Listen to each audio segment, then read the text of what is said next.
Good evening, and if you're just tuning in, you are listening live to the Angel Rock on 105.3 and 107.7 out of New Orleans, Louisiana. I am your host, Lorilei Potvin. I'm also a host on the network of my newer show that I co-host on Thursday nights from 7 to 9 p.m. Eastern Standard Time, called The Thing at the Foot of the Bed, with my amazing co-host David Hansel.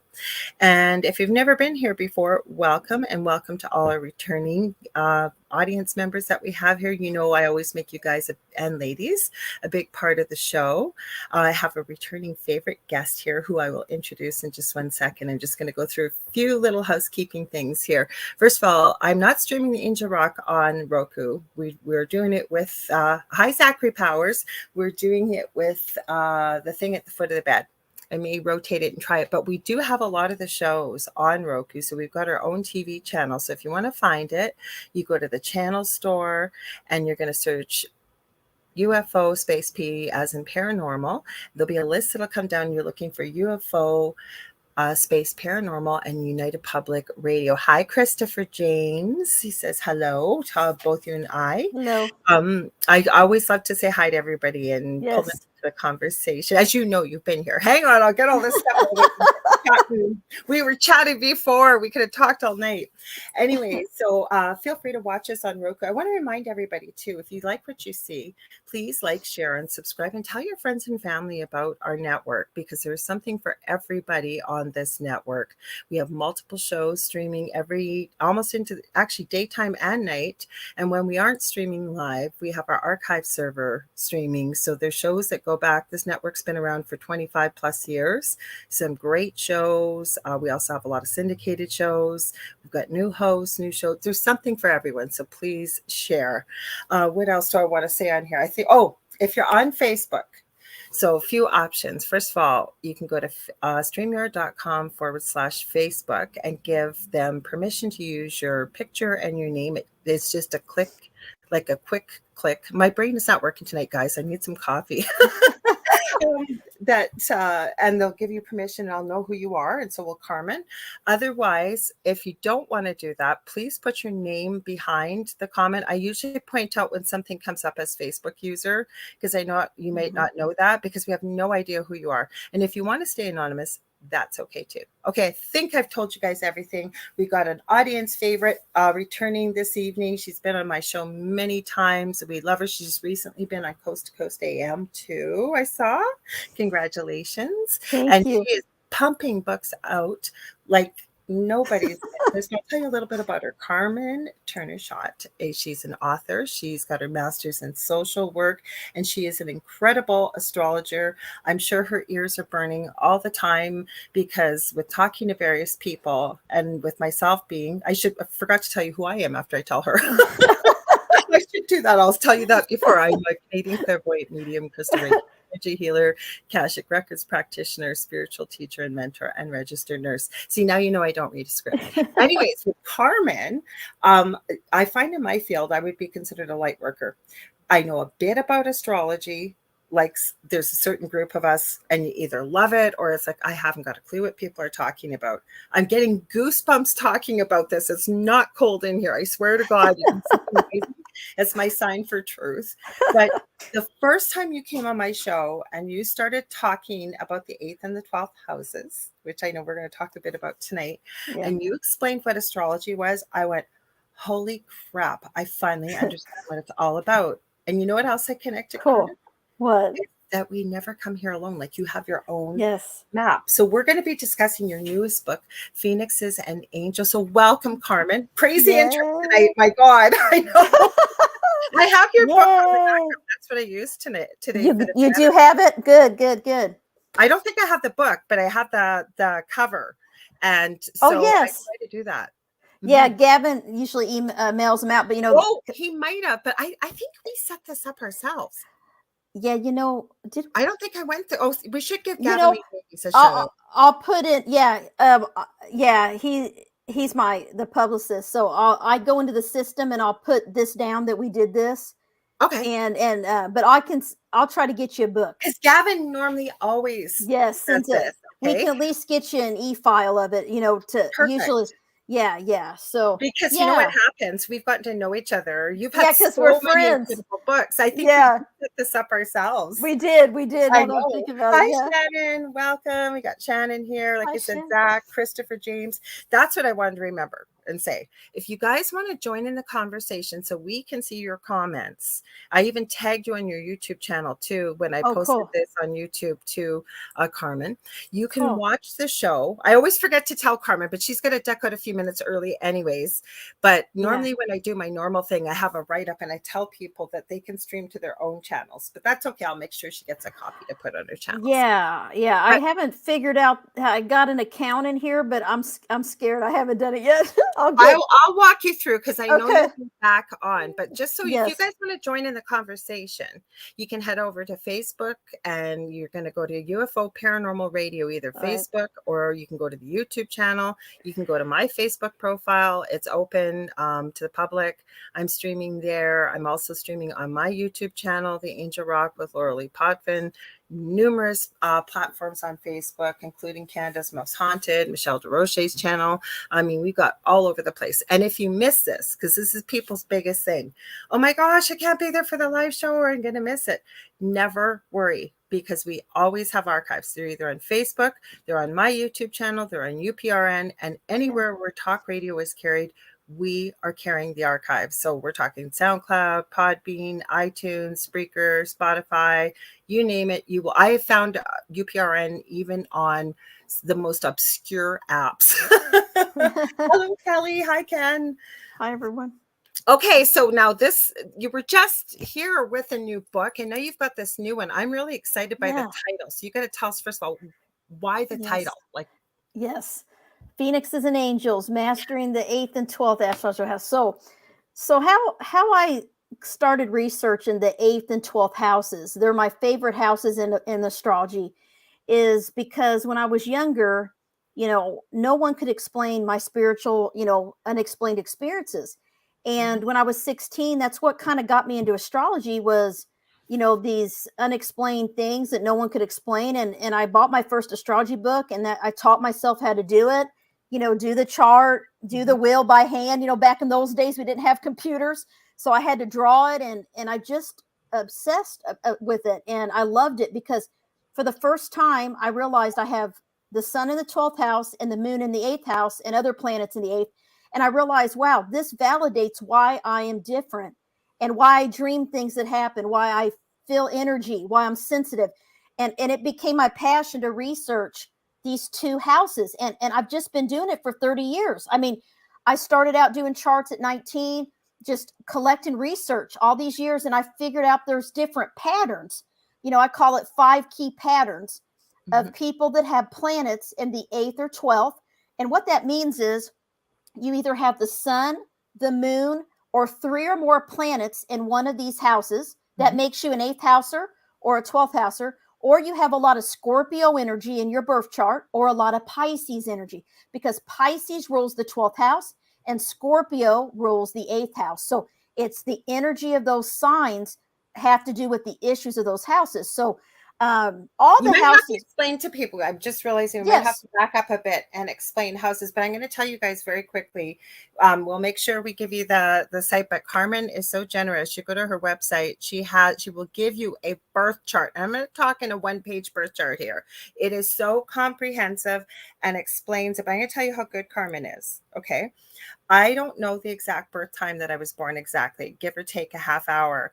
And I didn't say that to Carmen. I didn't even think about it. The first time she was on my show and I sent it to her and she messaged me back 10 minutes and she goes, "Is there any way your birthday could be like 30 minutes one way or the other?" And I went, "Oh my gosh, like how would you know that?" And she did, and she was right. Like she is incredible and she explains great. it so well. So maybe we should back up because I Yeah, the get so excited basics. because we got new people here that have not Oh, yeah. seen about astrology. So what is astrology and these houses you're talking about? Because Yes. that's where it loses a lot of people. Yes. So we'll make it real basic. So when you're born, Mhm. most people know what their sun sign is, the month and day of your birth. But to know your whole birth chart, what we use is the astrologers use is your month, day, and year of birth.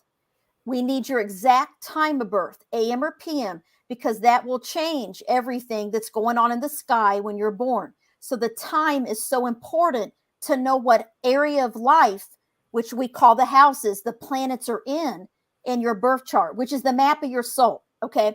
And then we need to know the city, state, country of your birth, right?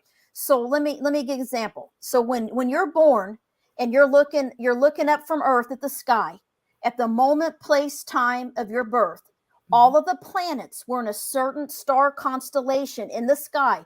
We have 12 sun signs, 12 constellations, 10 major planets, okay? And we have asteroids and all this stuff, which astrologers get into, but I'm not even going to go there. We have 10 major planets, and those planets are in one of the signs, the zodiac signs, and they're in an area of the sky, which astrologers break into 12 sections like a pie, okay? And we take a picture of the sky, the moment, time, place, year, date of your birth, and we put it on a piece of paper. And it looks, and what we do is it's symbols. It's a wheel with 12 sections. The 12 sections are the houses. Each house rules an area of your life. So, like, for instance, all the planets are going to be in a certain sign and house, and that's what the wheel is. And the wheel, if you go on astro.com or you go on my website, I can always send you, but you can go to astro.com right now and do a free birth wheel and see what I'm talking about. And you can see that the houses are numbered 1 to 12, and it's like a pie. And if you imagine inside that wheel is the earth. So that's because we're taking a picture of the sky, which is your soul map, and your soul chose to come in and be born at that time, place of birth. So even twins can have a different birth chart. Yeah, they would. And the reason is because the moon moves through each sign every 2 to 3 days. Some planets move quicker. You know, we know that everybody born on August 26th, that's my birthday. We know that I didn't know you were August 26th. I'm August 15th. You're August 26th. Right. Yeah. So that means that everyone born on August 26th, the sun was in the sign of Virgo. But if you were born on August 22nd, or the sun could be in Leo or Virgo, because we call that cusp. On the cusp, right? Cuspers. So, you know, you might be right before the sun goes in, you know, according to the books and online, into a new sign. That means that you're going to have personality traits of both those sun signs.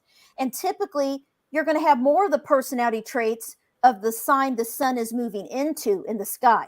So, for instance, Kelly, I think you said August 21st. Yeah. So the sun is in Leo, but it's going to be moving into Virgo. So you might feel a little bit more like a Virgo than you do a Leo, or you have a little bit of traits of both, right, in your personality, because you're what we call a cusper. And but that birth chart is your destiny, your karma. It shows your spiritual abilities, your spiritual gifts. It shows your challenges, your relationships, your karma, your soul mission, your career, what kind of careers are good for you, what kind of people you attract. Also, where you have some trauma, where you have some wounds, where you need to heal. The chart shows everything, your illness, your physical illnesses that you're prone to, your vulnerabilities. It's everything about you. And that's because astrology is a science. It's energy, just like everything. Our body is made up of mostly water. So, of course, the full moon affects our emotional nature. The moon sign rules our emotions, our inner nature, because the full moon affects animals. It affects the tides of the ocean. Of course, it affects us, right? And so we just had a full moon, right? Just last week. We got 2 this month, right? Yes, 2 super moons is what they call them. And they're very powerful energy and very bright in the sky. I think even one they called a blue moon. The moon looks almost like it's blue.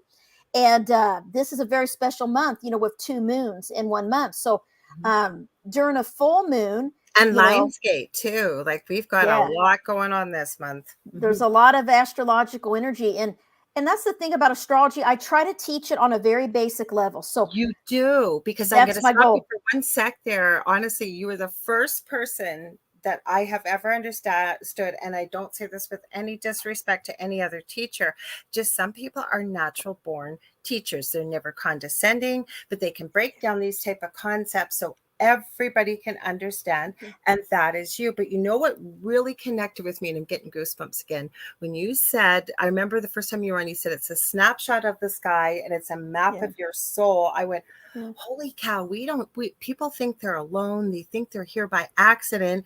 We are not. We are here on purpose. I've always known that, but we're not alone. You've been given a map. You've been given guides. You've been given Yes. so many things. Mm-hmm. Yes. Yes. Kelly, you're welcome to go to my website and email me through the website, and I can schedule a consult with you. No problem. I on my consultations page, I mix Akashic records with astrology. So I'm trained in the Akashic records. So I open up your soul reading the Akashic records, and I handwrite what comes through the images, and then I look at your chart. I connect it all together and do a deep counseling session with you. So that's kind of how I do the chart. But yeah, I you can. talk about you a lot because even off air, Yeah, and we are whole circle. Like I always joke, your muggle job, right? But you even yeah, use astrology with the work you're doing as a social worker. But I'm talking to people all the time, and I yes, have connected you with a lot of people. And I don't say that from ego, but I keep telling you are going to love Carmen. She's so incredible. And most of the people that I seem to be around don't yeah. understand astrology, and they're like, holy cow, I understand it now. That makes me so happy because like this is my passion, Mhm. and like my goal, like my mission, my chart shows, and it took me 47 years to do it. I mean, it took me a while to get a published book, right? I mean, I've been writing and wanting to publish books for years, but it had to be the right time. And now it's like I'm doing what my soul mission is, my north node. I'm teaching this stuff on a basic level. I'm writing about it. I'm talking about that's what I'm supposed to do. And so trying to explain, even like, some astrologers are so high tech and they're so, I even have comments like, you're not a real astrologer, because I don't get into the But degrees and that's why, because yes, the people don't, unless you're an astrologer, you have no idea what the moon and that is in the 12th yes, house and this house and that house. People get lost in it, and yes, you really give you the information without all the extraneous, we'll call it BS, that yes, people can understand what's going on. Like yeah. actually, Kelly just said you were literally the first person who actually said I'm a cusper. Yeah. Thank you. I do want to go back just a Oh, few minutes. We got a few comments. I like to sure. involve everybody. Yes, yes. So, like I said, we said hi to Christopher. We said hi to Zach. And Shannon's here. Ken, I used to go to high school with him. Oh, Actually, he said nice. he lives in Southern Ontario. He said he's dropping in for a few minutes. Kelly Oh, said, hello, beautiful ladies. Hope you are all well. And then Sandra, she's such a big supporter of our show. nice. She's here. She's really gifted. There's one comment I do want to address here. Hi, Amanda. She said, hello.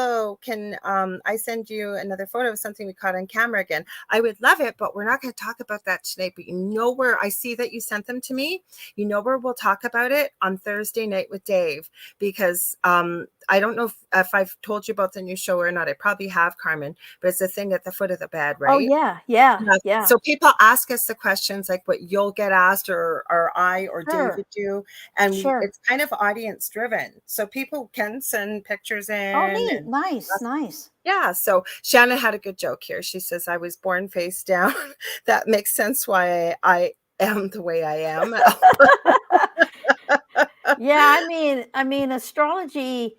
I call myself a psychological astrologer. So what I use it for is a counseling tool Mhm, because I believe it can help people heal, transform, and become more resilient by tapping into your sun sign, your moon sign, your personality strengths. mhm, You can heal, you can change your life, and you can know your strengths and weaknesses because we most people believe they resonate with their sun sign. They mhm, don't quite know why it works and why it's accurate, and then when they get into, wait, we're not just the sun sign, that's just our main identity, we're the moon too. The moon is your emotional nature, so the moon is even more powerful in your birth chart than the sun sign.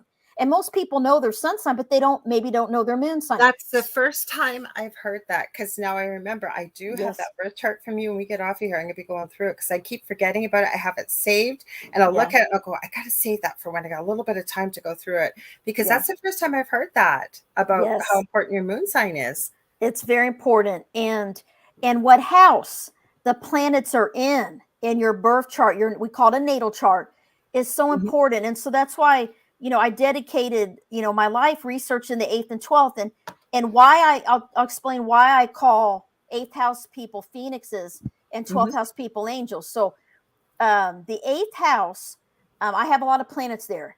And through my research, there's a few patterns that I've seen. Number one, I just had it confirmed today because I did another show earlier today with somebody.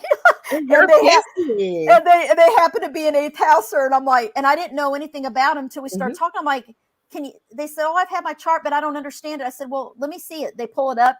They're an 8th houser and they're a Phoenix. And I'm like, that's why. And so I asked, have you ever had anybody, have you lost a loved one at a young age? Because most 8th house people are very connected to death, because they lose someone close to them at a young age. And so dying, grief, seeing how death affects people was a very traumatic thing for them. And so I lost a friend in high school from an accidental gun shooting. Okay. Sorry. And so there's these intense experiences that happen when you have planets in the 8th house. Okay.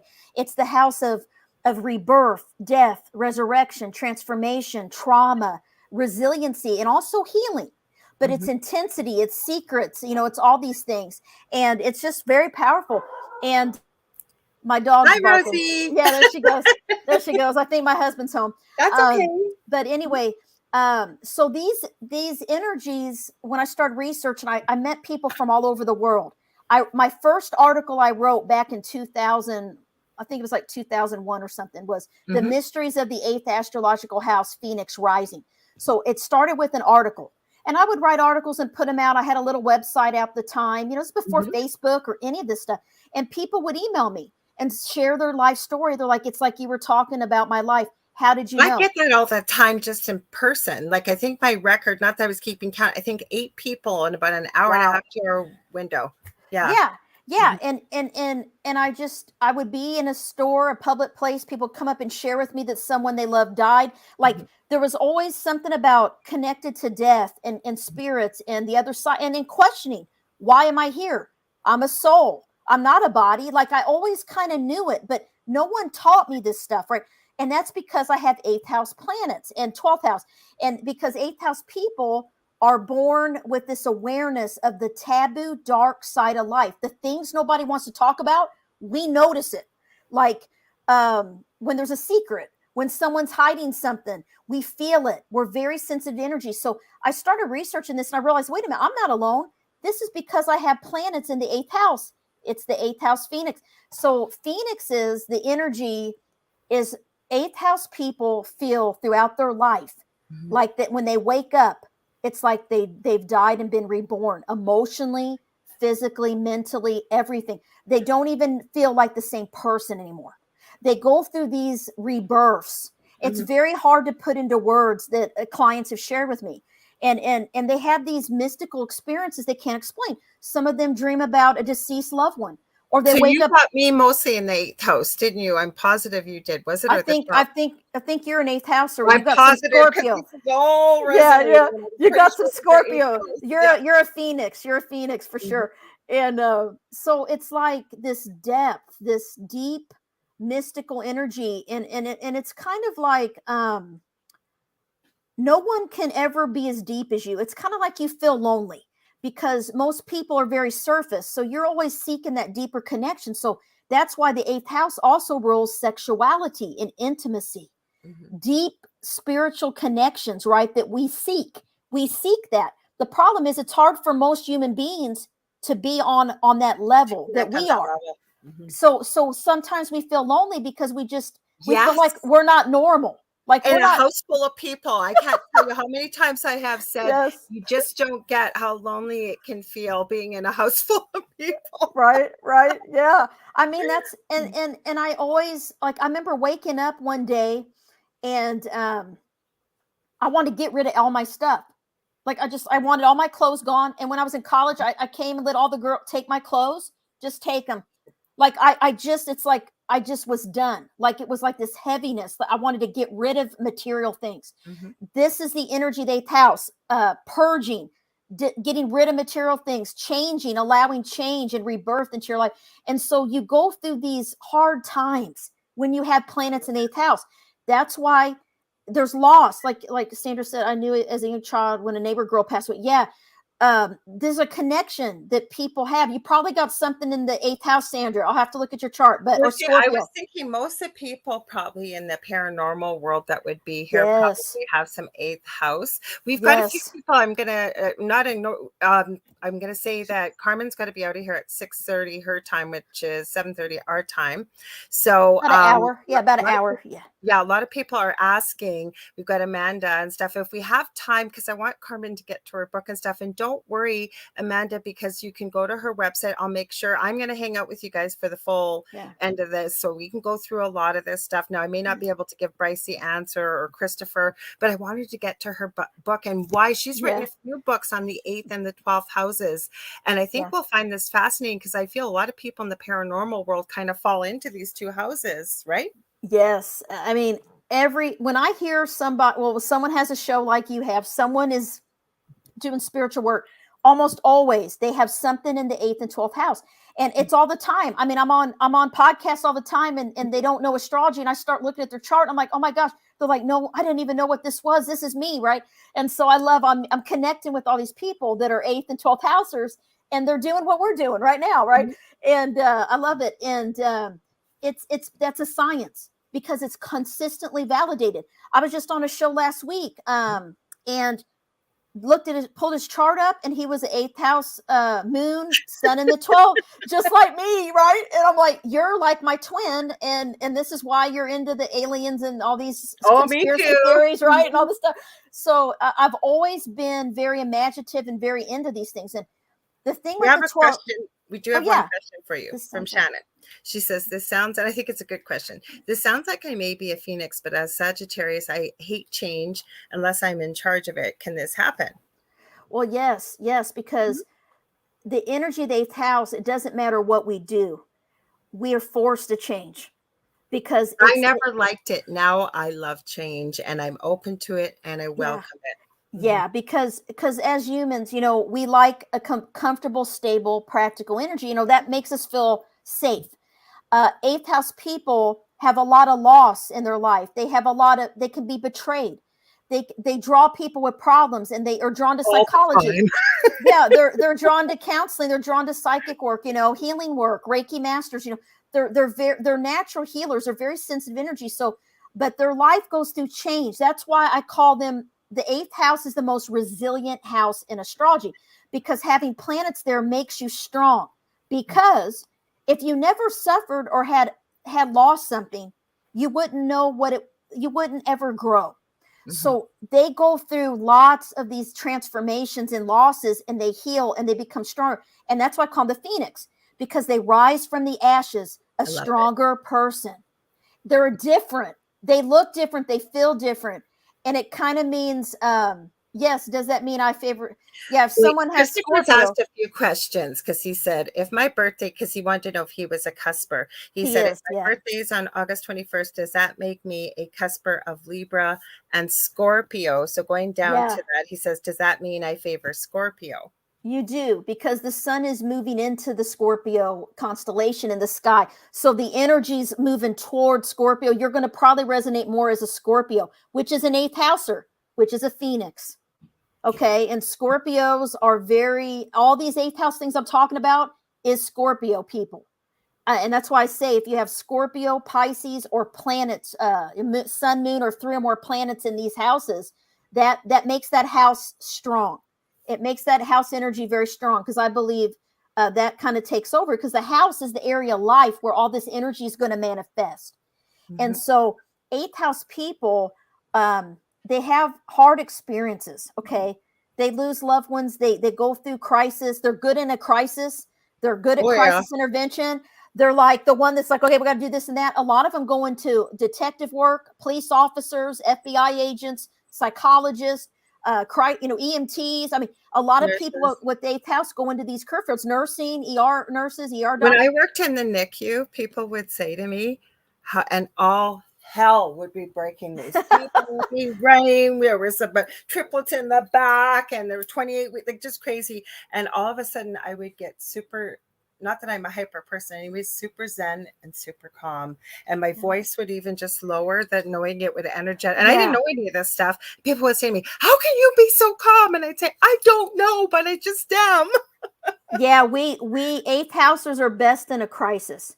And Mhm, I've always done crisis intervention. I've always like am mhm. able to kind of even in my personal life, I've had a lot of things happen where I had to be the one to step in and take care of something. And it Yeah. wasn't easy. And there's trauma that comes with that because you have secondary trauma from having to be the leader in these crisis situations because it affects you too in a different way. It's kind of like we are meant to step in because a lot of people freeze, the Mhm. flight, was it fight, flight response, the fight or flight. Yeah. Some people really get involved, some people freeze, some people run, the Mhm, fight, flight, freeze. And that's how we all respond to crisis or trauma or change. mhm. It takes a while for some people, but eighth house people, the thing about them is they always tell me they have these similar experiences. Number one, they lose loved ones, sometimes lose a parent at a young age. Very, very intense experiences. Some of them have trauma, abuse, domestic violence, sexual abuse in their life. There's a lot of these things that happen to them. And Mhm. these things happen to make them healers because they end up helping other people Yeah. because they know what it's like. And I don't want to say it's a dark house, but it is more of a heavy It house. is a dark thing though, looking at Yeah. the topic. Hi, Marcy Knox. We got, she said Sun, Moon, Mars, eighth. You're of Yeah. eighth house Phoenix, eighth house Phoenix. You know what I want to ask you before we get a little bit deeper, because you talked about this on one of the first shows you were Yeah. on, and I forget the reason why. You were so drawn, you touched on a little bit to the eighth and the 12th houses, and then the fourth, you said as well. But you've Yeah. done at least two books on this since I've known you. But Yeah. why were you drawn to it? Well, because I had planets in these houses. That's why. Okay. Yeah. I don't have any planets in the fourth house. Now, No, but I the remember the first show, if yeah. I'm not correct, if I remember correctly, you said, and you were somewhat interested in the fourth house as well. Not so much as the eighth and 12th. Maybe I'm wrong, but I think Yeah. that I remember Yeah, that. the in astrology, we call it the water houses. So Mhm, there's 12 signs, there's 12 houses. Each sign rules a house in astrology. And so there's three water signs, three earth signs, three air signs, three fire signs, right? mhm. And so the fourth house is ruled by the sign Cancer, which is a water sign, and then the eighth house is ruled by Scorpio, which is a water sign, and the 12th house is ruled by Pisces, which is a water sign. All water signs. So Okay. water is known to be intuitive, psychic, perceptive. But out of those three water houses, my research has shown that more people that have 12th and 8th house have very similar experiences. Okay. This is just in my research. Fourth I house is have good. to agree. Yeah, fourth house is important. I mean, it's spiritual too, but it doesn't manifest in the same way that 8th and 12th house spiritual gifts manifest. It's Okay. different. It's a Mhm, different energy. It's more of an intuition, but they're more homebodies. They're more private. They're more mhm, service to others in a practical way. But they're very intuitive people too because it's Cancer, right? Cancer is ruled by the moon, so very mhm. connected to the moon and nurturing people, taking care of people. That is a fourth house thing, and the home and family is a fourth house area. So Okay. eighth and 12th is different. Right. Death, sex, rebirth, transformation, healing. And that's eighth house. And then 12th house is cosmic Angels. consciousness, oneness with God, escapism, dreams, psychic abilities, addiction, all of these very mystical Pisces creativity, being able to connect with people. But they also, 12th house people lack boundaries between themselves and others, where 8th house people are Scorpio energy. So they have a big boundary and I they have don't no that's my lesson for this life is boundaries. boundaries. I have But boundaries, but You got Pisces, don't you? I remember you I, have I have to Pisces. double check my chart I'm because some pretty of the things sure. you're saying definitely resonate too. I think Mhm, you had a Pisces moon. I can't mhm, remember. I know you have something in Pisces, so that's 12th house. Mm-hmm. because Scorpios are known to be able to cut people off very easily. Mm-hmm. And I see that Sandra said she's Pisces rising. So Pisces rising, Sandra, would make you and give you angel energy, because 12th house people I call angels, because this is why. When you have a lot of Pisces or Pisces rising, or any sun, moon, more than 3 planets in the 12th house, you're going to be what I call a fallen angel. And I have a book called The Mysteries of the 12th Astrology House Fallen Angels that came out last summer. And this is like part 2 that kind of That's why I had you on, because remember Yes. I said to you, I Yes. wanted to know, what the heck does fallen Yes. angels have to do with astrology? And that's why Yes. I had you on. Yes. It's Because not what we think, is it? no, because, well, 12th house people, one of the patterns, I've researched 5 patterns, like I said, for 30 years. And I'll take 50 random charts of 50 people that I don't know. And they'll say they have the sun in the 12th house, the moon, or a stellium of 3 or more planets, or a lot of Pisces rising, for instance, that makes you very Piscean, and Neptune, very strong in the chart, whatever. And I'll look at it, and specifically sun, moon in the 12th, those 2, and then 3 or more of any of the planets in the 12th. And I looked at this 50 random charts. 49 of 50 fit all of these 5 patterns. Wow. And I've done research, like scientific research on these houses. So what the number 1 pattern is this: absent or missing father figure or mother figure, a parent, feeling like you're missing a parent. It does not mean that they're dead or that they're not in the home. They could be parental divorce, separation, or you just felt like you didn't have a connection with one of your parents. This is a 12th house thing, okay? The reason that happens, it doesn't matter if you have the best parents in the world. You feel as a child that you're different. You feel like you're adopted. Mm-hmm. The second pattern is this: feeling like you're an alien, feeling like you're not from Earth. This is why I call them angels, because it's like they're very different than everyone around them and their family, because they're very sensitive. They're very kind. They're very, very empathic. They lack boundaries. They feel everybody's pain. So I say it's like 12th house people have 1 foot in the mystical spiritual world and 1 foot in the reality. And it's very painful to be in the material world when you're an angel. So think of it like this: that movie City of Angels with Nicolas Cage. I remember that. Yeah. This is how I explain it. He was, his little trench coat. He was like, peaceful, an angel, observing everybody. He wanted to become human because he fell in love with, Meg Ryan, the doctor, whatever. Mm-hmm. What happened to him when he became human? He lost everything. He lost everything, yeah. He had pain for the first time. She got killed. He lost her. He had heartbreak. All of that symbolism in that movie is 12th house energy. Wow. He fell. Remember when he fell? He fell to earth to become an angel. To become human from an angel. That is how 12th house people are. They chose to come here to help others, but it's like we forget that our soul chose to come here. And so when they feel lonely, they feel like they want to escape from the real world, because the real world is harsh. It is. It hurts.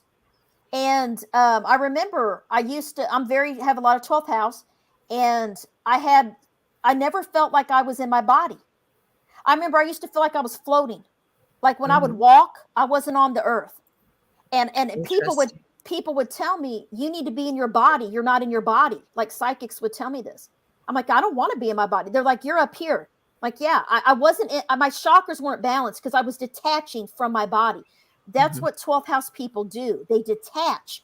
They escape into the meditation, peace, harmony. 12th house people have to have solitude. They have to have alone time. So I talk about in my book, Feast of Angels, how important peace, harmony, alone time is to 12th house people. They have to have alone time to recover their energy so they can go back out and help people. The 8th house is a different energy, but similar. They both rule secrets, but 8th house are secrets that we know because we see them. Because 8th house makes people see through bullshit. Let me just say that. We see through what's hidden, and we know when someone's lying. That's Scorpio. Scorpios, you can't lie to them. They know. Now, 12th house is different. We get fooled because we're imaginative and we're idealistic. and we believe that everyone's good and everyone is like us, and then we That's get a hurt. lot of me. I found my birth chart that you did and my write up. So if that's something you want me to send you, I have no problem. We pulled it up the last time if you need it for an Cool. example, but let's keep talking. But if you Cool. want me to, I will, because I Cool. think I have a lot of energy in both of these houses. Holy cow. Yes, it's Mhm. amazing to me when I, look at people's charts that are doing podcasts and doing all this stuff. They do. There's something in Scorpio, Mhm. Pisces, 8th house or 12th house every time. And it's amazing. It could be a node. It could just be you're a South Node Pisces, North Node Virgo. That makes you've been an angel, or you're South Node Scorpio and you've been a Phoenix. I mean, there's a lot of different things I can look at in a chart to know, but um, You everyone, knew that I had the wrong birth time. You know what I wanted to throw in there quickly for people yeah, listening? You can do, because my friend Debbie, who I know she won't mind me saying her name, she doesn't know her birth time, and you work yeah, with her because you have a specific protocol that you utilize. yeah, If you don't know, it's better to know your birth time. But yes, you picked that up on your own, and you didn't even really know me, and you yeah, knew that and it was right. It could have gone either way, 30 minutes from what I gave you yeah, as the birth time. yeah. Your Mhm. energy, when you're the best way to, if you don't know your exact time and like your parents are telling you it's between 2 and 4 or Mhm. between 3 and 4, if we can nail down your energy of your rising sign, Yeah. because like Sandra said, she's Pisces rising. When you know your rising sign, we can get an accurate chart, Mhm. because that means we know pretty accurate time, because the rising sign is going to change drastically depending on what time you're born. If you're born in the early morning, you could be Okay. a 12th house sun or a first house sun. So the rising sign is going to be the same for everybody born that day, that year. I mean, there's a lot of things going on that we look at, but the time is important, and we call it chart rectification. If you Okay. don't know your time, and there's a lot of astrologers out there that are experts in chart rectification. I mean, I can't say I'm an expert in that, but I'm an expert in I the think 8th they're and pretty 12th good. houses. I'm an expert in the 8th and 12th houses. But I mean, like I said, the reason I love astrology is I'm still learning. Mhm. You can spend your lifetime, many lifetimes, learning this, because there's so much. Oh, Peggy, you're born the same day as me. I'm August I 26th. just saw that, Peggy. So we'll have to read, the people that are listening won't Yeah, know we we're got the talking about the same comment. birthday. And get this, my husband's born August 26th too, but he's 5 years older than me. Oh, wow. That's You know why I met who him. That's why I married him, because I went on a blind date only because he was born the same day as me.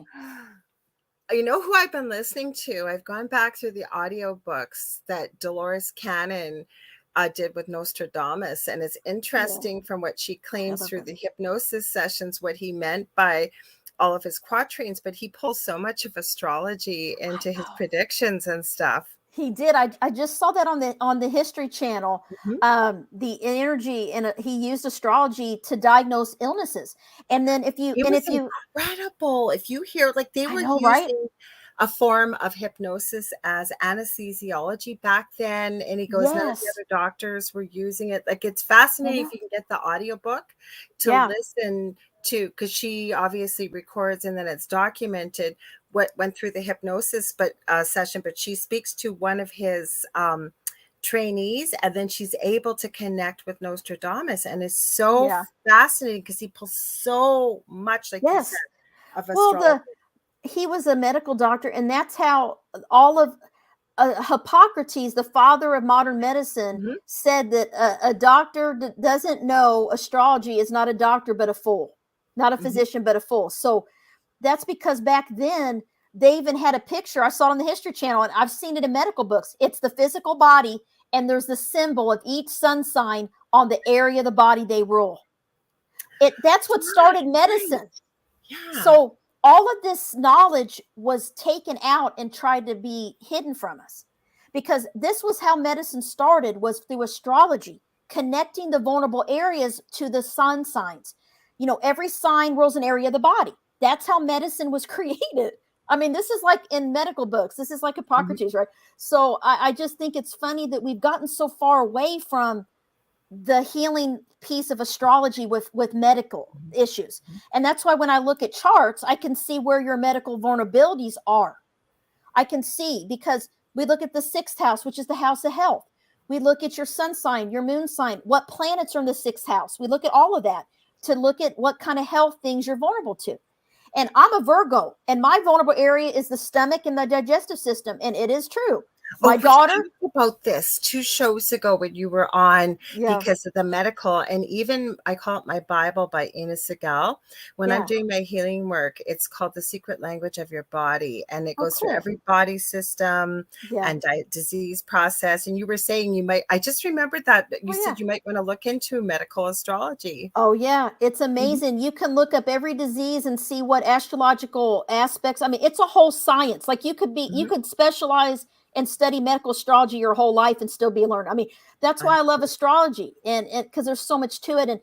And I've kind of specialized in psychological astrology, how it affects our personality, Mhm. compatibility with others, understanding our strengths, and then the eighth and 12th houses, healing trauma, uh, no finding your spiritual path, accepting your spiritual gifts, which if you have planets in these houses, you're going to have unexplained experiences. You're going to be attracted to things that are mystical.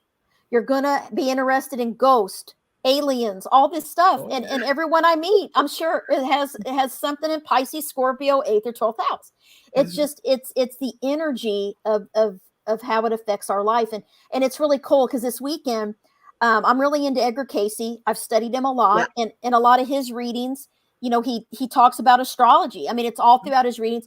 And they had a show on the history on ancient aliens was about Edgar Casey this weekend, Oh, and I wow. and I watched it, recorded it. And one of the things I always teach in my 8th and 12th house group, I have a class, is that he was an 8th and 12th houser. He was a phoenix and an angel. And they were talking about when he was little, he saw a woman, a glowing white angel possibly approached him.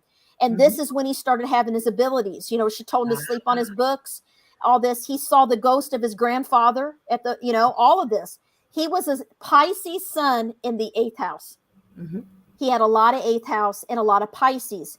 This is why he had these abilities that he had to hypnotize, to get deep, to diagnose illness. That's how because you know what? The 12th house rules the levels of consciousness, Mhm. sub hypnosis, all these things are 12th house areas. Pisces, he was a Pisces.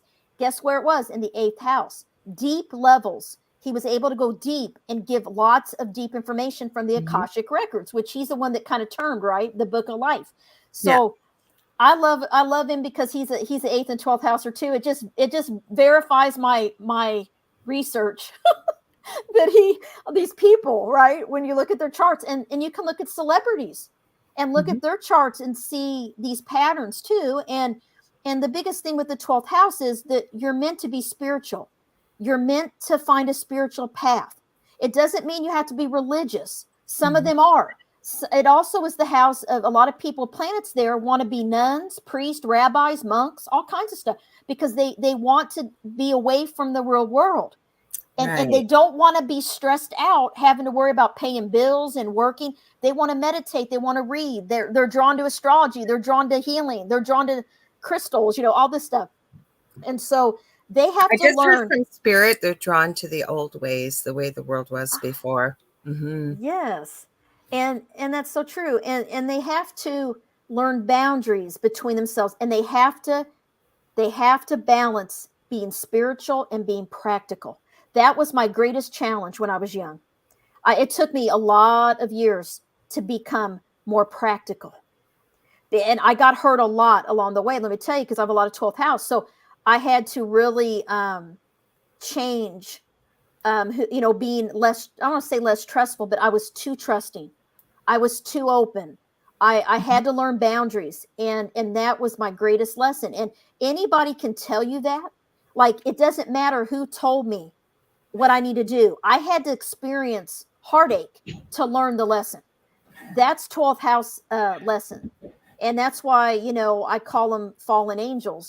They kind of feel like they're not meant to be, they're not Mhm. from here, but they know that they came here for a reason. And a lot of them go into spiritual work in some way, astrology, energy healing, Reiki, teaching. It could be anything, doing a podcast about these mystical things. I mean, there's all kinds of things they're drawn to, but having planets in these houses is important. But let me also say, there's 12 houses in the chart. and Mhm. and if you don't have planets in these two houses, it's not a bad thing. I always tell people that, because they always ask me. All it means is, what we want to do is this: We want to see what sign is on the cusp of those two houses. Okay. Everyone has a sign on the cusp of each of the 12 houses, and we analyze that, and that will be part of your personality profile. Okay. So one thing about the 8th house, I don't get into it a lot because I'm not about fear. I'm about making people be strong and resilient and positive. But there is a dark side to the 8th house. Mm-hmm. And what that is there's some research and theories out there that whatever sign is on the 8th house cusp will can show how you might die. I don't get into that a lot, but I know it, and I know what it all means. Interesting. And if there's articles out there that you can look up, and I don't talk about it a lot because I don't want people to be afraid. And people are afraid to die. Yes. It's a fear, and if you let me give you an example. Like Capricorn on the 8th house. If you have the sign Capricorn on the 8th house, which means you're probably a Gemini rising, okay? Because everyone's Gemini rising is pretty much going to have the same planets on each of the houses, right? I mean, it's going to. So if you have Capricorn there, they're known to live a long, long life and to usually die of natural causes like old age. That was a good one to pick. Right? Now, I'm going to be honest. Mine is not good, okay? I haven't checked mine yet. I always say I don't want to know. I don't want to know. I know because I know, but I don't want to know. I got a question for you though. Yeah. Okay. As you've known now how many times you've been on and we talked off here. Okay. So say you have something on the cusp that, like you said for yourself, but you really don't want to know. It's not that great. Could we change that? Because I know when we have difficult lives, for example, before our incarnation, there are people, and I believe this, hearing it from spirit and studying near-death experiences for over 40 years, professionally and personally, that sometimes we build in exit points, if you will. So when we've had a near-death experience or an accident, maybe where we should have died or something, and say the NDE, we'll say, and you go back home and you're offered the choice to stay and nobody wants to come back. They tell you when they come back, but then they're shown why they're here and that you maybe didn't really complete what you were meant to do, or for whatever reason, most people choose to come back. So could that happen? Like if you knew, or is it written sort of in stone because it's a science, right? It is a science. So I believe that when we're meant to go is our time. I agree. If we're meant to have a near-death experience, that's because it was before our time.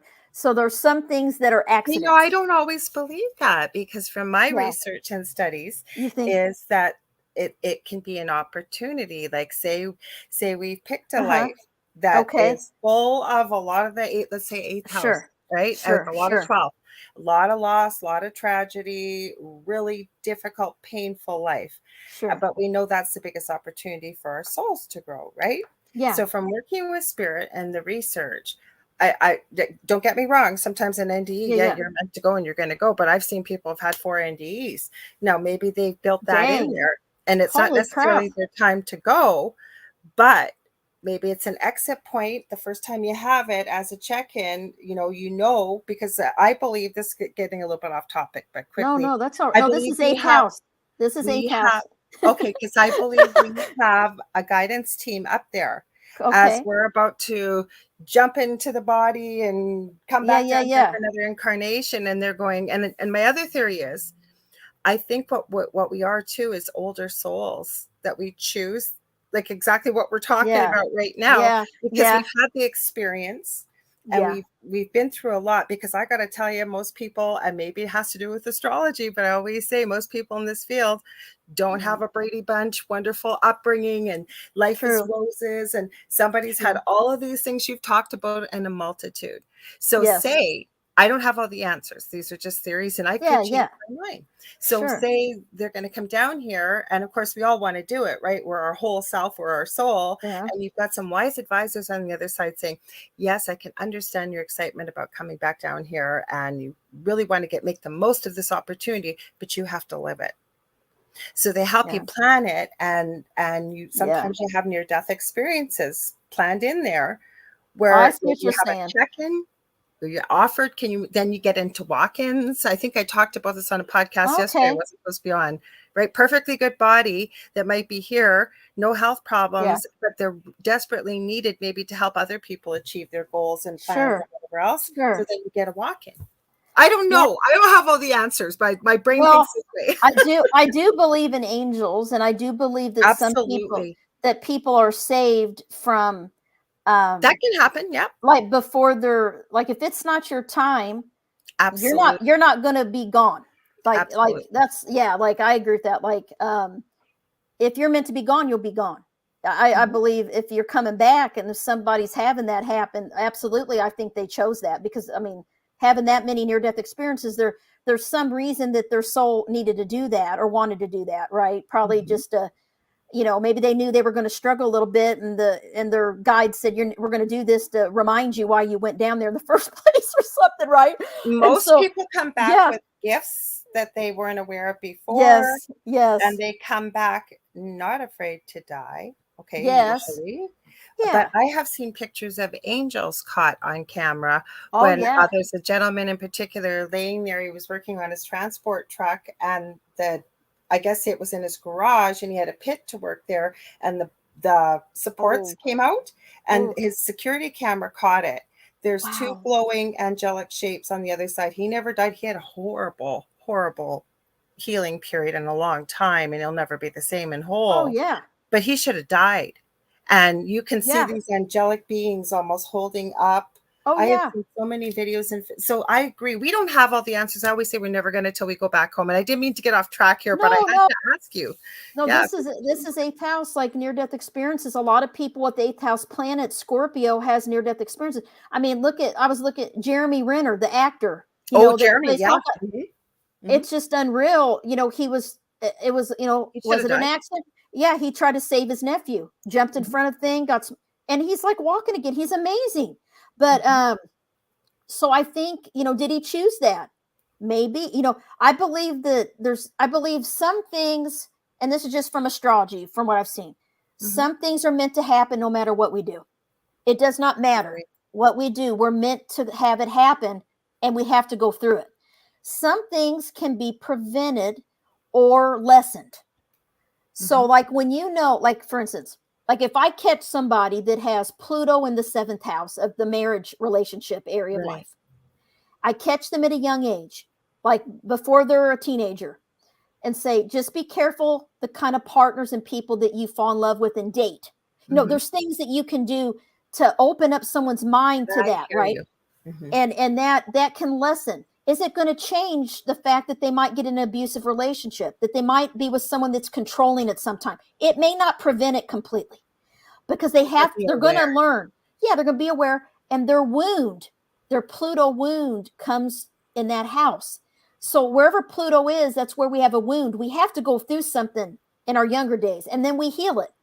And it's the same with Chiron, the asteroid. Wherever Chiron is in our chart is where we have a wound that we heal, and we become wounded healers.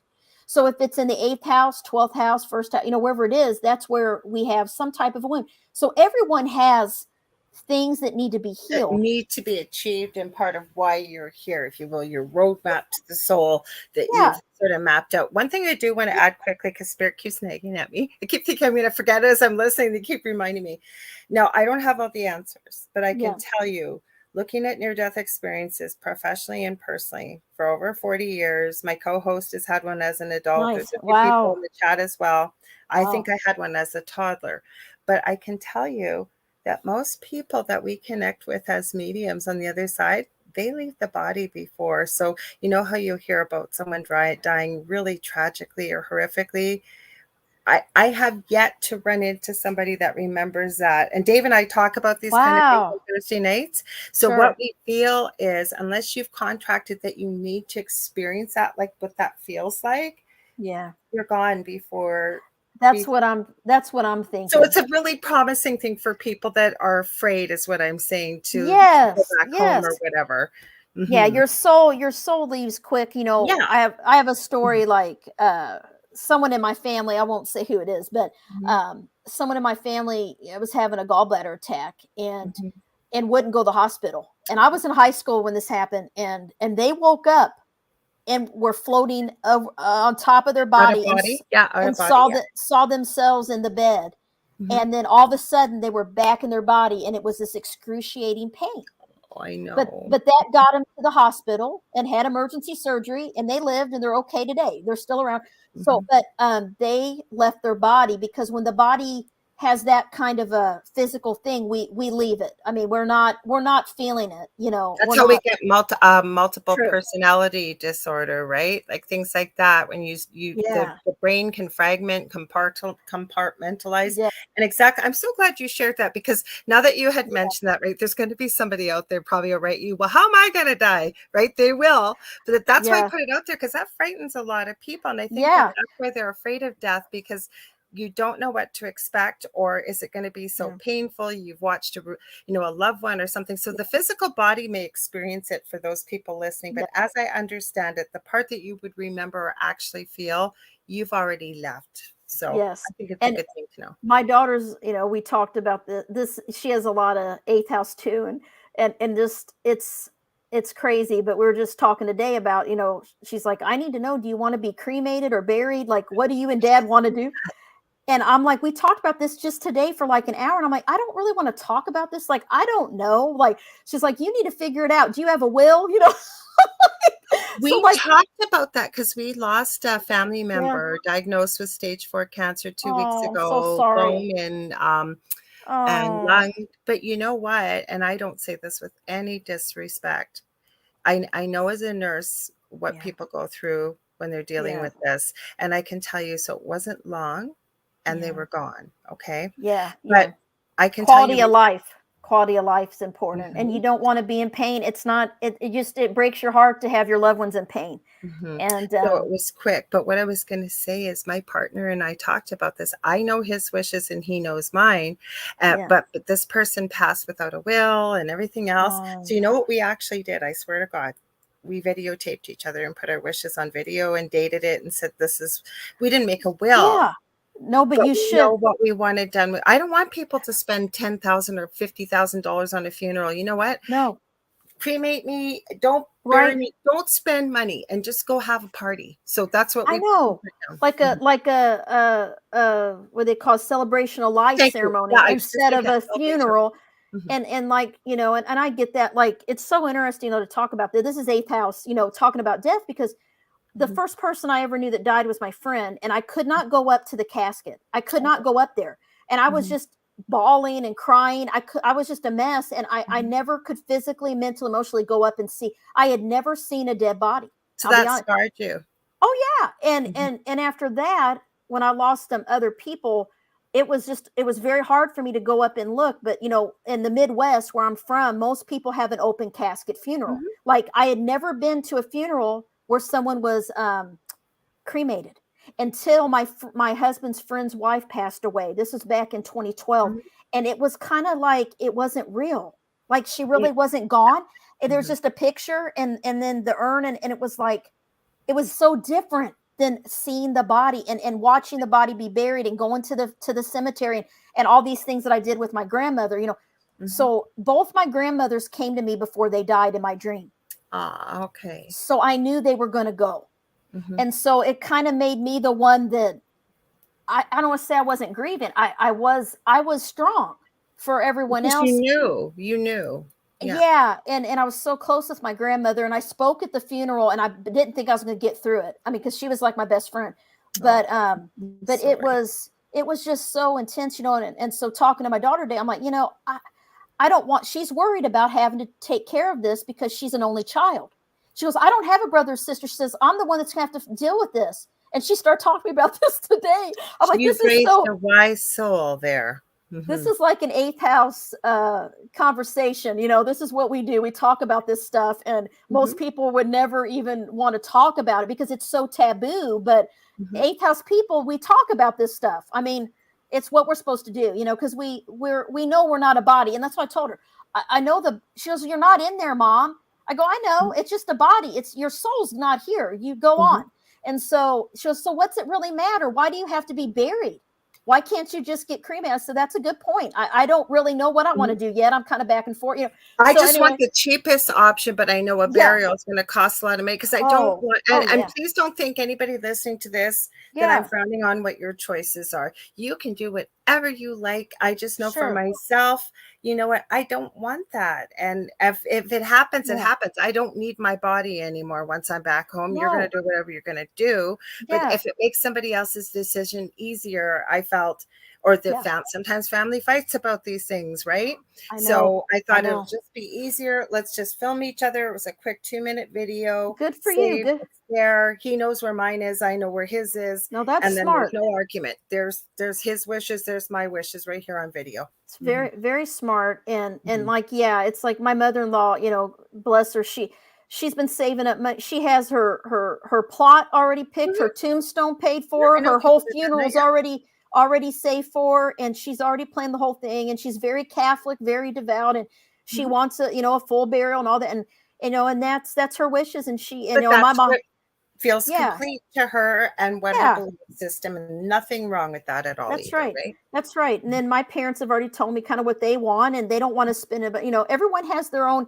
And you know, I think you change about this, you know, as you get older. Because you know, Mhm. when I was younger, I didn't. You don't really think about this stuff, and then you get older, I and like, think wait a I minute. always did though, because Yeah. being a nurse, and I have had a Oh lot of yeah. loss. Like my Yeah. grandfather, my dad's side died when I was 12 and a half, I Yeah. think, to the day.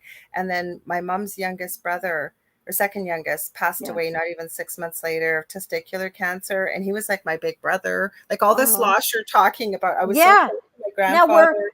were Mhm. they all see, for me, there was always a normal burial. I never had been to a cremation. So I always thought I'm just going to be buried. You know, I never knew there was a different thing to do. Mhm. I just thought this is what happens when you die, and you have, Yeah. there's a casket and there's a body and you're buried. I didn't know till I was older that you didn't have to do that. I mean, you know, because it's like what you're raised traditionally. I mean, Yeah. everyone in my family on both sides has always had a full burial. Mhm. Like we've never And there's had. nothing wrong with that, Yeah. but for Yeah. me, I just didn't want anybody to, like what we did for the relative, like he didn't have a will or anything, Yeah. and, Yeah. my partner, we have the same aunt and uncle through marriage. We're not related Okay. by blood, so some of his family was actually at my first wedding. So, Okay. I knew a lot of the family there, and we got Sure. together at somebody's house, and we celebrated his life, and we ate, Yeah. and scattered his ashes Yeah. afterwards. And it was a beautiful thing.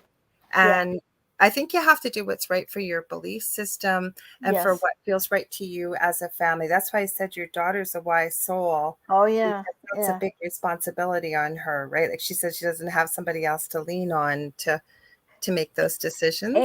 And she's got Pluto in the eighth house, and she's a South Node Scorpio, so she's Mhm. already been an eighth houser, right? A Phoenix. But she said, "What are we going to do with all this stuff?" She said, "You guys have all this stuff. I don't want to have to deal with all this stuff. Can we start put?" She goes, "Can we put stuff in storage? Can we get rid of stuff?" She's like, "I said, if something happens to us, you're going to have to go through this stuff. I mean, it's yours now. I mean," she goes, Yeah. "Well, I don't want to have to deal with that." Well, it's pretty practical too. I said, listen, I mean, she's a Virgo sun, Capricorn moon, and a Taurus rising. So she's all earth. Mhm. And, but anyway, I said, yeah, I said, let me see if I can get your dad to do a storage unit. Cause I need to get rid of stuff. Like I just have moved so much, and it's, you accumulate things. I'm ready just to get rid of stuff. I need to have a yard sale or something. But anyway, that's purging. That's part of the eighth house, is getting rid of material things, Mhm. and it makes you lighter. It's like a lighter, you feel lighter. You feel like it's like For a haircut. anyone. Yeah, like sometimes you just need a haircut, Mhm. and then you feel better. Are Or a there hair any? color change or Yeah, right, right. It just makes you feel like you're reborn, like you're a new person, right? Yeah, Mhm.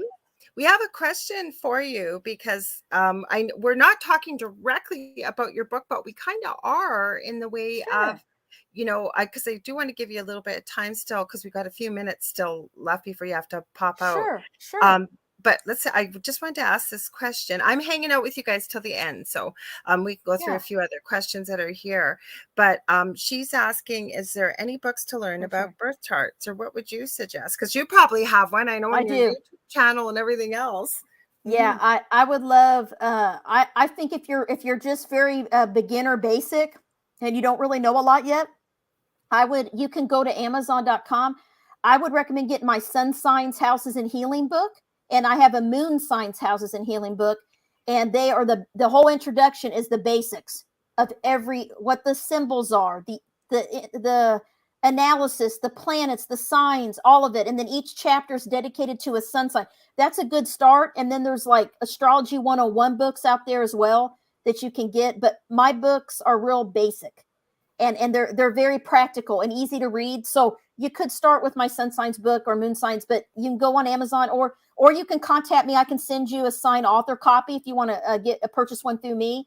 So I'm happy to send you. I have some copies of both too. So plus I'm going to give her a minute right when she does sign off, but she, like, if you weren't here, Carmen has a free birth chart that she does, and it's not a 1-page birth chart, folks. Like, it is incredible. Yeah. I think Zach got one the last time you were here. I think Sandra might have.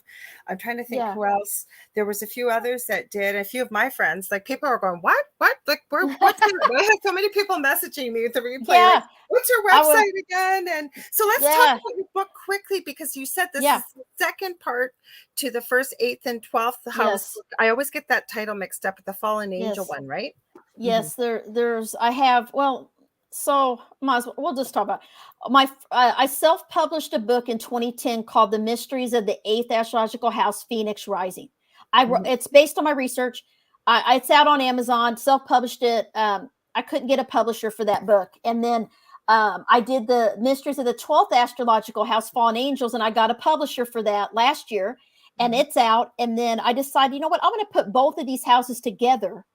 And that's where this came from. And I expanded on those 2 books. So it's not all the same thing in here, but it's more in depth, more tips, more of a practical, like, hey, you can do this to self-care. These are breathing exercises. These are things that you can do. And so I have 4 books out there all about these houses. There you go, folks. You go. And I'm telling you, you've got a YouTube channel. You've been going on follow Instagram me. A bit more too. Subscribe. Right? Yeah. Carmen Turner-Schott is my YouTube channel. I'm trying to post more videos. I haven't been doing enough videos. I'm going to get at it. I'm going to start doing more videos. But you've been so busy. You put all these books out, and then, like I said, I'm seeing, like, I wouldn't see you post that often, but now all of a sudden it seems every time I open Facebook, so you're doing something right, because it keeps coming up in my feed about your marketing books and all kinds of stuff. Mm-hmm. Yeah, I'm trying to market, the books, and it's just a full-time job, trying to get the books out there and everything. And then I work a normal job so this is like my side thing. So I've been very busy with life, and then, my own stuff, my own family. So it's been a busy time, but things keep coming, and I've been teaching classes, and I'm just keeping it up. And I have another book coming out next year. I'm excited to ask you. I have another book coming out with an astrologer friend of mine named Bernie Ashman. Mm-hmm. And it's going to be about the nodes of the moon. Astrology is magical nodes. It's going to be about your soul mission and your past lives, the whole book. So it's coming out next year with John Hunt, same publisher, Phoenixes and Angels. This is my favorite book. I did go on Coast to Coast, talked about this book. It was awesome. And that was tough. That was like 2 to 4 a.m. Mm-hmm. And so I was up all night. I would have been fine. I only go in a couple hours sleep every day. So I'm up all night. I was feeling it the next day after about 3 days. You had to get up to go to work. Like, my job is at home. So I took some leave the next day, but still, it's crazy. But I'm on Facebook, Deep Soul Divers Astrology, and Carmen Turner-Schott, author. Instagram, Carmen Turner-Schott, author. Are you planning on teaching? I'm going to ask you, because I know I'm going to get people messaging me. Are you going to be teaching any courses? Because people will want, you know what, you guys, I've never met a better teacher. Like I said, I never really got astrology. I've had you on here. I'm not kidding. I talk about you all the time, like, obviously, but off air, anybody, as soon as astrology comes up, oh, you've got to check out my friend Carmen now. Like I said, I've got to know her from coming on the show. Thank you. You're so sweet. Yeah. I have a class. Some people, I just offered an 8th and 12th house class, which I do offer. If I have enough people interested, I'll do it again. But I have a class scheduled for October, Astrology, a Map of the Soul, and it's for beginners, 101 astrology course. And it's going to be, I believe it's just one whole day. Like 12 to 6 on a Sunday. And I have a flyer. I've marketed a little bit on social media, but I'll start marketing it more. But if people want to register, they can email me and I'll put Will you you on do the it list. online? Will you do it online? It's going to be on Zoom. Yeah, Oh, great. it'll be an all-day class on Zoom. I'll have slides. Everyone will get a free book, handout, stuff like that. And it'll be a basic astrology class to learn about the signs, the planets, the houses, all of it, how you I put it think all I together. need to take that. Yeah. Yeah. I mean, as long as if I get 10 people or more, I'll do the class. I like to get at least 10 students. Well, you're welcome to post it in the Angel Rocker tribe. We've got Oh, almost thank you. 1,000 people there, and I know we've got well over 1,000 in Paranormal University. So there's 2,000 people right there. Wow. Oh, that's Yeah. awesome. Thank you. Yeah, I'll send you the flyer. I'll send it to you, and Awesome. I have it Well, I'm made. going to And be everything. talking to you before then. I know I am. Oh, that's nice. So here's a compliment for you. Carmen is the only one who actually read me correctly with just a few things she said. No one came this close to reading me. So I want to know what Carmen can do. LOL. Cool. And Marcy Knox said, I'm signing up for that one. She said she Yes. did your last Oh, one yes, too. thank you. Hi, Marcy. Yes, she's in my 8th and 12th house class. Thank you. Awesome. It was so much fun. So much fun. Well, I'm not kicking you out of here, but I know you got to go. Yeah, So I gotta go soon, but it's so great to be on here. And if anyone has, if they want to put something in the chat real quick, I'll stay for a minute. But yeah, if you can grab your copy on Amazon.com and Barnes and Noble. There's Kindle, there's the paperback. Some people like Kindle. It's easier, because you can have it with you. But this is everything you need to know about understanding these two houses. And then of course, you can get your own birth chart and calculate that. And you can either, sign up for my newsletter through my website, and then I'll send you your birth chart and wheel. And I can tell you if you have planets in these houses too when you email me. Well, I told Carmen, I'm so busy. I have it. I just found it because the last time you were on, I didn't have a problem if you put my chart up there or let people see. There was a few people that were kind of coming from a nice place of concern, but they were coming from a fear base that I shouldn't be putting this information up there. I said, well, it's not like people can't find it. Like it's not like you can Google anyone. You can Google anyone. Their address and their birth information comes up now. I mean, it's kind of scary, but it's true. But email me, Amanda, if you want. Okay. Go to my website, CarmenTurner-Schott.com, and a pop-up will come up, and it will. You can put your Bryce's information in. I need to know what city, state, country he's born as well, and his time, place, date, year, and I can email a chart so you can see Bryce's chart. Okay. And thank you, Marcy. I'm glad you liked it. Anybody else that's here, like anybody, like I said, if you go to comments, it comes up as a pop-up right away. At least it did on my does on my phone. I'm sure it does on the website. Anything else? She has one question for you. Question for Carmen: are consultations free, or do you require payment? Yeah, I do charge. I don't do a lot of charts, I'll be honest, because I have to spread them out. I have a wait list right now because I only do them on the weekend, and I only do 1 or 2 a weekend. I try to, it has to do with my energy. I got to be in the right energy to do the consults because they're deep, and we're talking on Zoom. We're live, with you, and I'm recording. So I do, Akashic Records as well. So I'm booked out till October, but I have Saturday, Sundays, some Fridays when I'm off work. I will book a chart. So I kind of spread them out so I don't get burned out. I'm trying to, because I'm doing 2 jobs. So, but yes, you can look on my website under consultations. It'll show, what all I offer and what's included and everything. I have a new calendar, Finally Booked podcast. You got to use it this time. I don't know why I didn't think of that before. I didn't know either till somebody told me, and I'm like, oh, cool. Well, you're going to come back. I know I'm going to have her back on, you guys. I don't write audience favorite on my write-ups, and I know you are because it's kind of like when I used to have my co-host David on. Yeah. David Hansel. I would get so many comments privately, afterwards, publicly. So it's the same with you. People love you when you come on here. And I'm so glad you came on here. And I know you're going to do well with this book. I think I'm going to take your course in October. Would love that. I'll send you the course link. I'll also be posting on my Facebook page, Instagram, guys. And it's on my website. If you go to media on CarmenTurner-Schott.com, you can scroll down and see all my upcoming events. So I have classes on there, book signings, everything I'm doing. And Phoenixes and angels, guys, spread the word. And if people want to learn more about spiritual abilities, I share a lot of my own experiences in here too. And then I have other books out there as well you can find on Amazon. Well, I want to thank you for Thank being here. you. You guys, I'm hanging out still till for Okay. another half hour, but you have a good night. And thank you for Thank being you. here. 2 podcasts in a day. Holy cow. Yeah, I've been doing quite a few. Gavin's taking good care of me, booking me up. So He's amazing. I but so know. nice to meet you again and see everybody, and talk to you soon. Okay. We'll Thank talk to you you. soon. Okay. Thanks Thank again, you. Carmen. And happy birthday coming up. Birthday Oh, month. yeah. Happy birthday to you and everybody Yeah. in the chat. Like I said, don't go anywhere, people. I'm hanging out with you Yes. still. Okay, Okay. bye. Have a good See one, you. Carmen. Travel safe. Okay, you guys, isn't she awesome? She's got so much information to give y'all, and I didn't know, like, she's so busy. I thought she was going to stay for the full 2 hours, so that's why I didn't ask a lot of questions. But so, Amanda, I don't know if you're still here or not, but if you are, now we got time to look at your picture that you sent me. Guess what happened yesterday, guys? I was last minute. Robin's not here. Amazing.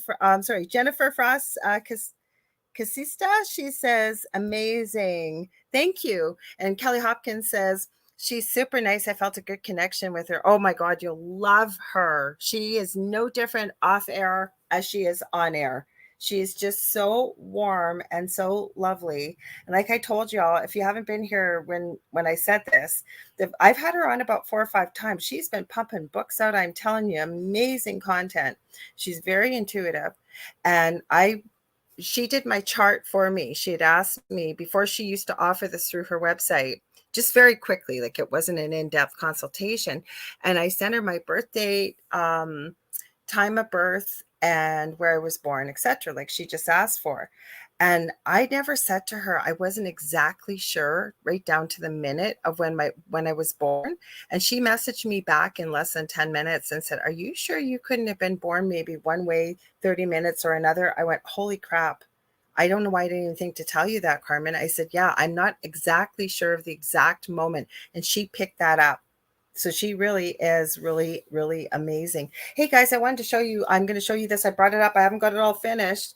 What do you guys all, some of these might fall out because I haven't got them all glued in. What do you guys think this is? Sorry. It's falling out. What do you guys think this is? A bookshelf?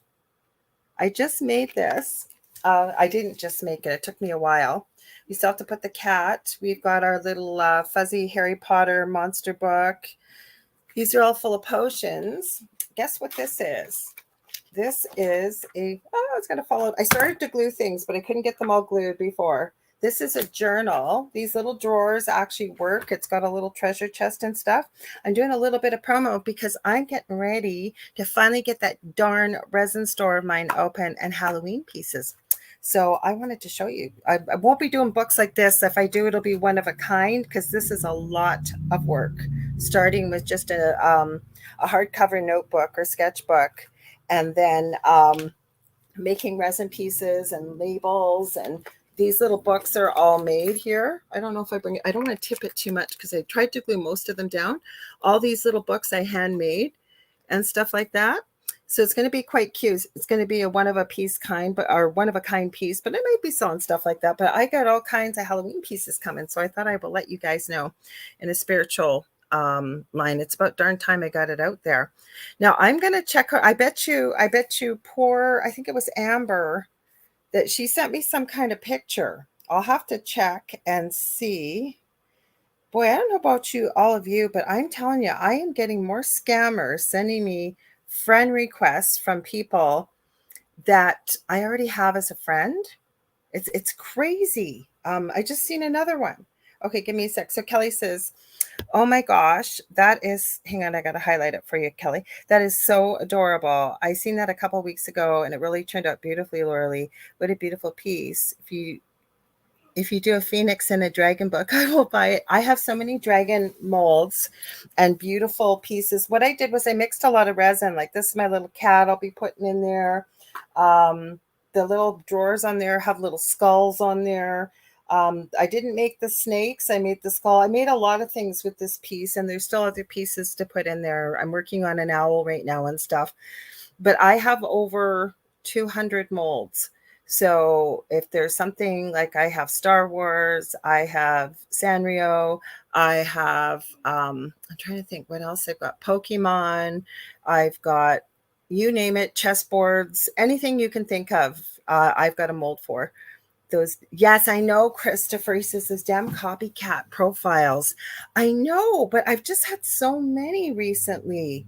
It's crazy. I'm just looking to see what Amanda sent me. Um, yeah, I'm not quite sure. She'd probably have, oh, that's interesting. I can show you. I can't see a lot of it. I'd have to read what her context of this was, but she sent some stuff. Um, I'm just reading. Yeah, I'm not quite sure, but there's certainly a bright light. I'll save it for Thursday, because hopefully before I show it, I will have to talk to her and find out what the context is. And Kelly says, I need one of those journals from you. Well, they're one of a kind, because where I got the idea, and I never copy, is Facebook. Or not, sorry, not Facebook. My brain is all over the place today. I don't think I got to make sure I get off here. I do some grounding, because my brain's going in 20 million different directions, and I'm trying to concentrate on what I'm doing here. It was a Facebook, not, why do I keep saying Facebook? YouTube channel. And it was, she did it kind of like mine, a much smaller book. And she did it Harry Potter themed, whereas I did it more kind of Halloween sort of type of thing. But hey, Jonathan Keyworth, how are you? I was just about to talk about you. I got talking about something else. I was showing these guys my haunted, it's not all glued down yet, but all the pieces are handmade. This is actually a notebook. Oh, sorry, I'm backwards here. So you open it up and you'll be able to use it, but it's all a notebook on the inside. But I was just about, oh, well, thank you. We haven't seen the other one, Kelly, have you? But thank you. So I was on a podcast. I was just about to say this with Jonathan and Robin. He's not here tonight, but he's with Halfern Paranormal and AJ Capasso. He's been on the Angel Rock here before. And I thought Jonathan was speaking. It was right towards the end of the show. I had pulled an angel card for anybody who was listening. And you hear me. Thank you. I was so glad he ended up clipping it. And he sent it to me last night, because I did hear the EVP, but I thought it was Jonathan's voice, because you hear me say, what did you say, Jonathan? And it sounds like the voice said spirit or something. It was really interesting. I don't know what it is with all these EVPs lately, but I think as podcasters, especially with the things we're talking about with the paranormal or angels or spiritual things, I think we get a lot more EVPs than what we realize that we do. I really do. Oh, you think AJ debunked it, do you? Well, I'll have to think. AJ thinks he might have debunked it. Oh, we'll have to see. But that's the beauty in EVPs, right? You have other people look at them, hear them, and see what they hear or what they pick up. And if you can debunk it, I think we have to go in with an open mind, that we're ready to debunk something that we think shouldn't be there, or we shouldn't hear it, right? I think that we need a healthy dose. I don't want to say skepticism. I think debunking is a better idea. So AJ thinks it was a delay. I don't know. Now I'm gonna have to listen to it again. Or what we might do, with your permission, I'd always ask, but maybe I'll play it on Thursday night. We with the thing at the foot of the bed when David's here, and we'll ask people what they hear. That's what we did with the EVP I sent you last night. And for those of you that didn't hear about it, I was producing this awesome new show we have at the network. It's called Spirit Switchboard with Carrie Lynn Shellhorn. And she was doing her 13th show. Her show's on a Friday. And she had Rick McCallum, who is a stunt coordinator. He's an author, and he's a paranormal investigator. And because she's new, like I'm producing my own show on the network tonight, I usually do, but she was new and she was still learning. So I was there to produce the show, and she asked me to hang out just in case she had any problems. So I was actually working on some resin pieces. I'd poured some, but I had headphones in, and I was about 4 feet away from the phone, and I hear this noise. And it literally sounded like, little kids when they have the liquid at the bottom of a glass barely left, and they've got a straw and they're sucking it up. And I hear this. I'm like, who the heck's making that noise during the show? And I look over, nobody's drinking anything. And I went, holy crap, that's got to be an EVP. So I marked it. Now, the strange thing is, it happens right after Carrie Lynn asks Rick, have you ever had any attachments? And you hear this moan, and then it sounds almost like the sucking up of something through a straw, or I've heard people, some people say even a BONG. I don't use those, but people have said that. And after I've heard those, I went, yeah, it does sound like that. But towards the end of it, it sounds more like a growl. So I think it was a growl. It was pretty crazy. So Jonathan says, oh, thank you. Okay, well, I'll play it Thursday night then. So Jonathan says, Rick is awesome. We had him on. Yes, I know. Robin, one of your co-hosts, said he was a good friend of his. So yeah, it was a great show. He's very entertaining and he's got lots of stories. On that particular episode, it was a couple weeks ago, he was talking about working with Clint Eastwood, and he was the stunt man for Jason Voorhees, Kane Hodder, for most of the Friday the 13th movies. So, and as most of you know, that one week we kept talking about Friday the 13th with Kevin Bacon and his Speedo in the first Friday the 13th movie. That was quite, we really made a big deal out of it on Thursday night. And the show's called The Thing at the End of the Bed. And Sandra, I think it was you, wasn't it you that Nate renamed the show The Thong at the End of the Bed? I think it was you. Oh my God, that went on for weeks. People kept asking about that, going on and on about it, the jokes. It was hilarious. Jonathan, you just missed our guest. We had an amazing guest, Carmen Turner-Schott, Turner-Schott, hyphenated name. She was just on Coast to Coast AM. She's been on my show quite a few times, and she's got a new book out called Phoenixes and Angels, and she's an amazing guest. She's the only lady I've ever, well, person, I should say, that I've actually really ever understood more of the depth of astrology versus just say your birth sign, or as she calls it, your sun sign. Steve-O, is Steve-O here? Is that what you're talking about, Kelly? Kelly's husband is Steve-O Hopkins. So I don't know if he's here. I can't see him if he is, but you know what? Some of these places where people leave comments, you don't get to see them. And Jonathan says, sorry, I had to help the roof guys. No, don't be sorry. I'm glad that you're here. Hi, Steve. I haven't seen you in forever. Happy birthday. And happy birthday to anybody having their birthday today. We got a lot of August babies in here, it sounds like.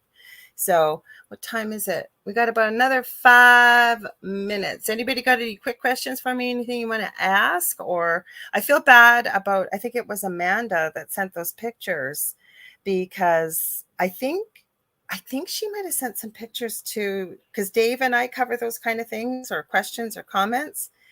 Hi, Facebook user said, hey, just stopping in real quick to say hi. Is that you, Steve-O? I have no idea, because you're coming up as Facebook user. If you want to stay anonymous, that's fine. You want me to pull a card? Okay, let me grab one. I got to go around here. I'm still here, guys. I don't always do readings, but we got time to fill. I didn't know that my guest was not going to be able to stay for a full 2 hours, and that's okay. I like doing shows on my own. Sorry. I've got my grand puppy at the end of behind my computer. So it's Steve-O. Okay. All right. Tell you what, I'll pull a card, and because we're not going to have enough time. Otherwise, I could have pulled cards all night long. Just so you know, if you're hearing me, I don't need cards to do a reading, but when we're doing stuff quick like this, I like to. So I'm going to pull a general card, and with the intention that hopefully it will resonate with anybody that's listening to this. Spirit knows who's listening, excuse me, and who's going to hear this on the replay and what have you. So give me a sec. I just heard stop. What did we get here? Oh, now I got to put my glasses on because I can't see. I'm blind as a bat without them. Here, hang on. Actually, this might go well for everybody. So this card is partnership. I pulled it from something I think all of us could use, more abundance in our life. Christopher says, I'll take a reading. You guys, one of these nights, what I'm going to do. Okay, I don't even think I have a guest book for next week. I've kind of left things loosely open because I've got family in from out of town and what have you. It's actually a long weekend here today. in Canada, but I know it's not around the rest of the world. That's why we're doing the show. But I've left this summer schedule a little looser, just with people on holidays and stuff like that. So next show I do live. You guys will know, when the banner comes out, usually around lunchtime on Mondays, I'll let you know if I'm doing a solo show, and we will do readings. So it says partnership. Allow healthful, supportive partnerships into your personal life and career, and both parties benefit as a result. You're receiving help from heaven and from a person who brings needed skills and resources. And I'm going to show you the card. I'm already getting a ton from Spirit. So take what resonates with you as you're listening to this and leave the rest. But the one thing Spirit wants you to be very aware of, because I'm literally hearing there's people out here that may hear this or are hearing this saying, well, I don't have anything like that around me. Spirit really wants you to pay attention to the signs and the symbols around you. And if you aren't getting any, ask for them. Your guides and Spirit will happily oblige. They really will. But you have to be open-minded. And just remember, when you receive a message from Spirit, that it's meant to flow like water. We can't force it. I've met people or mentored or worked with people. I was, all of us were like this when we first started asking, when's my third eye going to open? What are the name of my guides? What are the name of my angels? And so on and so forth. And the more we try to push it, the less we're less able to even grasp it or get it. You just got to be open to it. And the one thing is, Spirit works in the strangest of ways. So just put it out into the universe. If you've got something coming up that you're working on or you want to manifest, put it out there and leave it to Spirit. Leave it to your guides, leave it to the universe, but also pay attention to the signs. Because as I said earlier in the show tonight, what made me realize all of us feel at times in our lives very alone, that we're here by accident. Why are we here when we never were sent here alone? Now, you've heard Carmen talk about it tonight, and that's what really hit me the first time she came on my show was we've all been given a complete soul map by an astrological birth chart, that you find somebody skilled like herself or somebody else to read that for you. We have guides, we have angels, we have higher vibrational beings. There's so many things that we have around us here to help guide us, support us, and keep us on our path and why we're here. So maybe you've been thinking about doing something. Maybe you've been thinking about partnering with someone, and that ego is talking you out of it, saying, no, nobody will ever want to do that with me. Nobody will want to do this with me.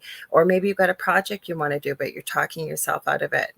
How about, and this is a challenge actually I'm hearing from Spirit, and I don't mean in a bad way, but how about you give yourself one day? And if one day is too much, maybe half a day, that everything that you feel, whether it's an idea, whether it's a thought, you don't know where it comes from, but you know it's coming in a place of love and meant for your highest good or other people's highest good. Follow it. Say yes. Don't say no. Don't have a conversation that we all do and talk ourselves out of things. How about you just say yes and see what happens? I think you're going to see the magic unfold and incredible things around you. Lastly, Spirit wants you to remember, when I say pay attention to the signs and the symbols, which is what Spirit is asking me to share with you, that includes license plates, songs, song lyrics, perfect timing. There are no such thing as coincidences. There can be serendipitous events, but pay attention to those because they happen for a reason.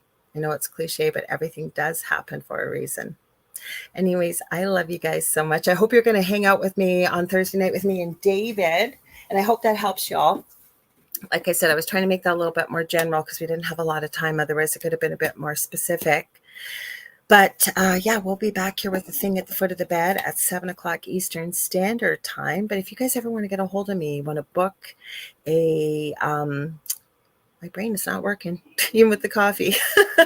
If you want to book a reading with me, I do mentoring, I do teaching. Let's see what else. You got a show idea, guest suggestion. I do Akashic Records. I do Crystal Reiki. I do all kinds of things like that. Therapeutic touch, which is such a misnomer because nobody gets touched, and you can do it long distance and things like that. Get a hold of me on facebook.com/The Angel Rock. I have 2 groups on Facebook, the Angel Rocker Tribe for many of the spiritual things like what we talked about tonight, and Paranormal University for all things paranormal. Please stay tuned. You want to hear more paranormal? We've got a great show coming up next with the Horsefly Chronicles with Julia and Phil Syracusa right after this. Hope y'all join me on Thursday night. Have a great rest of your morning, good afternoon, or evening, wherever you may be. And we'll see you then. Okay. Much love and light.